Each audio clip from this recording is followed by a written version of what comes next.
Hello, everyone. Welcome to day 2 of Moving Beyond Procrastination. This is 10 days to move beyond procrastination.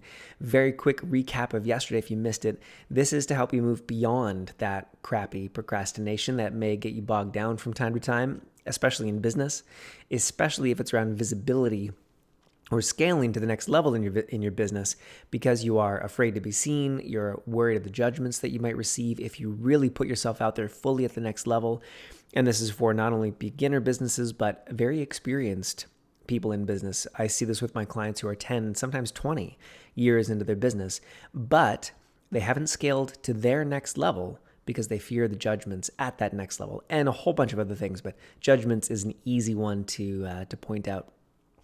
So this is 10 days to move beyond procrastination. We're going to use 10 energy tools, 10 stories, and 10 processes to help you create a life and a business beyond procrastination. So if that sounds good, you're in the right place. So today's story is about Angela. Angela just identified a potential podcast she would love to be a guest on. She begins to write a proposal, and halfway through, she gets distracted by something else. When she finally comes back to finish the proposal, it's like her fingers won't move. She does something else instead.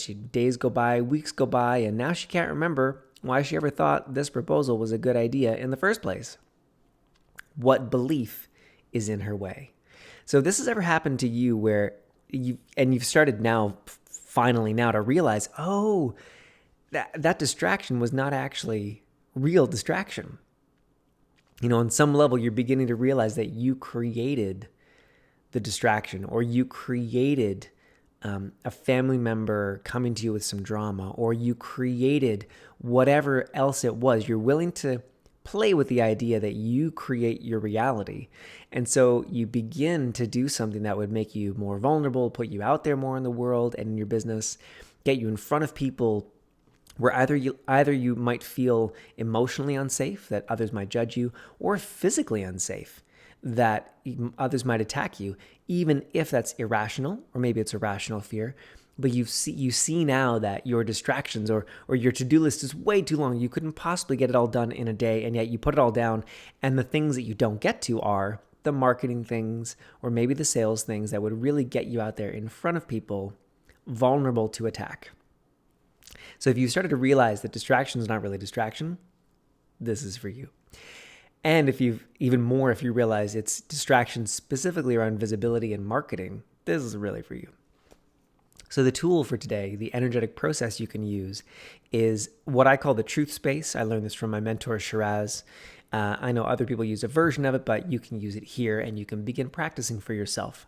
When I'm with my clients and I use this question, they can't wiggle, they can't get out of it. We always see what the truth is. For you in the moment, you'll have to practice and do the best you can. So the question is truth. Is this really distraction, or is it something else? So the phone rings, or, as what happened to Angela, she got distracted halfway through the proposal. She could come back and say, truth, is it really distraction, or is it something else? And the energy will probably ding on, it's something else. And then she can ask the deeper question and go deeper and look at what that might be. So the next follow-up question is, if I wasn't distracted at all and I was taking action, what would I have to deal with that I really don't want to face? This gets you to look at what's really going on. What is it that you really don't want to look at?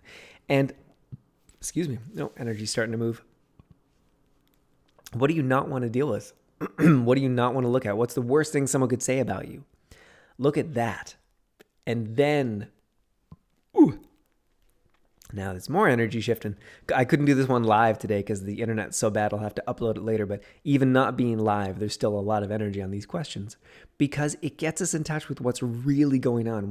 What's really holding you back from applying to that podcast? What's really holding you back from doing a weekly live? It's not your organization. It's not your lack of time. It's not any of those things. Basically, anything that you say that it is, and you think that's why you're procrastinating, I almost can guarantee you it's not those things. So take a look at these questions. Is it really a distraction, or is it something else? And your clearing tool for today, your belief clearing process is all the distractions you've been using to stay at the current level of visibility that you are choosing? Would you be willing to destroy that at the point of creation? And a shout out to Access Consciousness. This sounds similar to some of their wording and language. I love their work. I'm not actually a facilitator for them, but this has shades of that same work. So let's run that one again and see what it brings up and clears for you. All the distractions that you've been using. And